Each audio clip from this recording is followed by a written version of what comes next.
大家好，很高兴又到了我们学习广论的时间了。这一周你们还好吧？上一讲我们学完了净行所缘，然后今天呢，我们往下学习善巧所缘。你们有没有预习呀？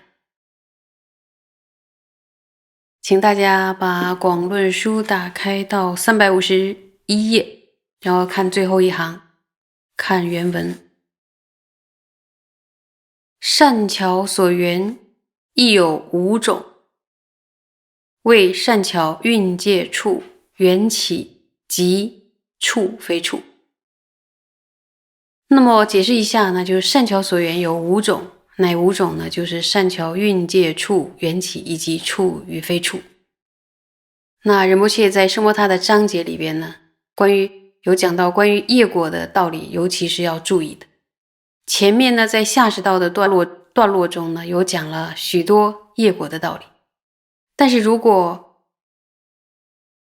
很仔细的抉择蕴界处12缘起等等这些内涵的话呢，就要学习俱舍论，我们需要学习俱舍论，然后透过学习俱舍论，它会详细的抉择蕴界处等，然后在这之上还抉择什么呢？在这之上会抉择四谛，这个呢才是根本了解业果。在这里呢讲到业果，是因为这是一切的根本，一切的根本，那么就在于对业果是否信解。然后如果信解业果的心越来越增长，越来越深，那么烦恼自然而然的就会被削弱。大家可以想一想，为什么了解业果，然后深信业果的心越来越深，越来越增长，烦恼自然而然的就会被削弱呢？你们可以想一想。那么我们再往下看原文，其中蕴为色等5蕴，蕴善巧者，未能了知除蕴更无我及我所，戒为言等18戒，戒善巧者，为知诸戒从自种生，即之因缘。处为言等12处，处善巧者，谓之内6处为60增上缘，之外6处为所缘缘，之无间灭亦为无间缘。这一段稍稍的有点复杂，大家可以耐心的听一下。说其中的蕴呢，就是指色等5蕴，也就是呢，色等5蕴是哪5蕴啊？色受想行识5蕴。答对了吧？善巧5蕴，注意啊，善巧5蕴是指了知没有不属于5蕴的我与我所。也就是说呢，我与我所呢，是建立在5蕴之上，离开5蕴无法安立我与我所。那么所谓戒是指什么呢？读过经典的人有没有了解？是指呢言等18戒。18戒之前我们有学过吧？是哪个18戒呢？就是所取境是几个？6戒，然后所依根几个？6戒，能依识6戒，加起来呢3、6、1、18就18戒。那么善巧戒就是指呢了知诸戒都是从各自的种子出生的这个因缘。那么所谓处呢，就是指言等12处。12处之前也学过吧？是哪12处啊？所取6处及能取6根，对不对？那么善巧处呢，就是指了知内6处是6种识的增上缘，外6处是所缘缘，外6处是所缘缘。那当下坏灭的义就是什么？就是无间缘。如果举个例子的话，比如说例如眼处或者眼根的话呢，就是眼识的增上缘。那么色处是眼识的什么缘啊？所缘缘。那么眼识的前一刹那刚前一刹那刚坏灭的这个意，就是眼识的无间缘。然后这里边提到所缘缘、增上缘、无间缘，这就是三缘。学过心类学的同学呢，就会知道心识必须观待三缘才能够出生，对不对？那么令心识具有自己对境形象的缘，就是心识的所缘缘。例如呢，色处令眼识显现色处，具有色处的形象。眼识最主要的对境是什么呀？眼识最主要的对境就色处，所以色处就是眼识的所缘缘。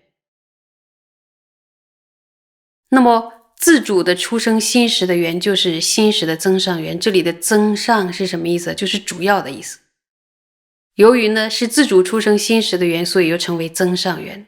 例如眼根是自主出生眼识的缘，眼识之所以命名为眼识，主要是由于依靠眼根的缘故。所以呢，眼根是眼识的什么缘啊？增上缘。所以它令心识升为清晰且明了的缘。换句话说呢，清晰且明了是谁的特性啊？是心识的特性。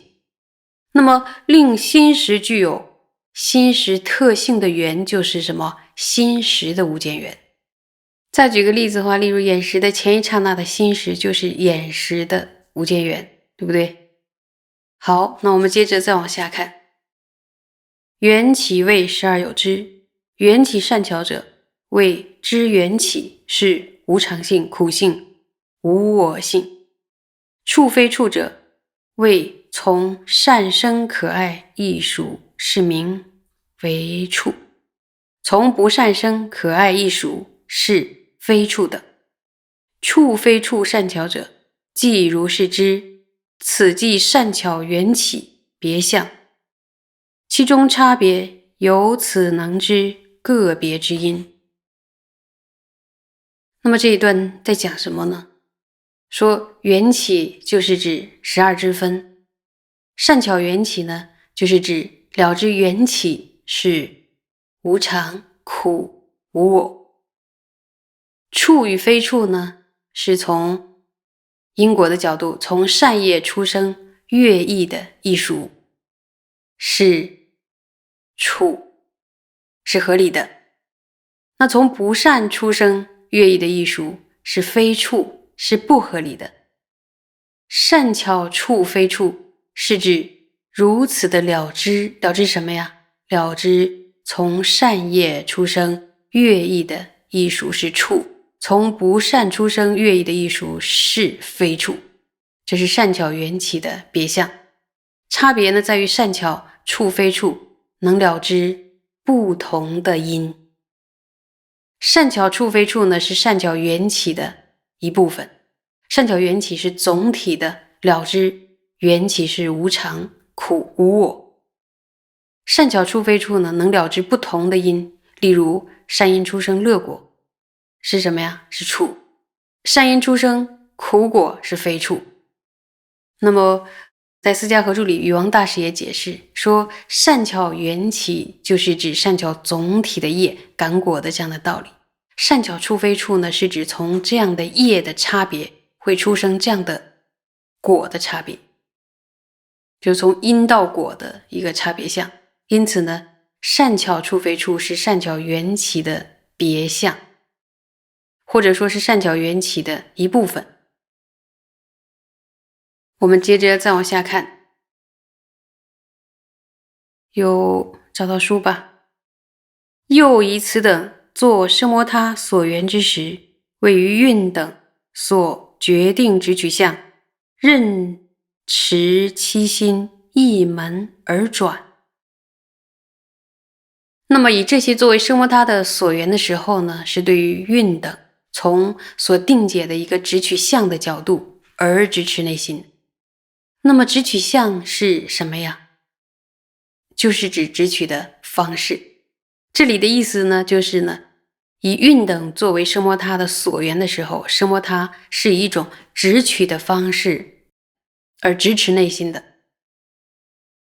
在释迦合著里，禹王大师也解释说，在5种善巧所缘当中呢，善巧运就能排除在，注意哦，善巧运能排除在五蕴之上，有一个不属于五蕴的我。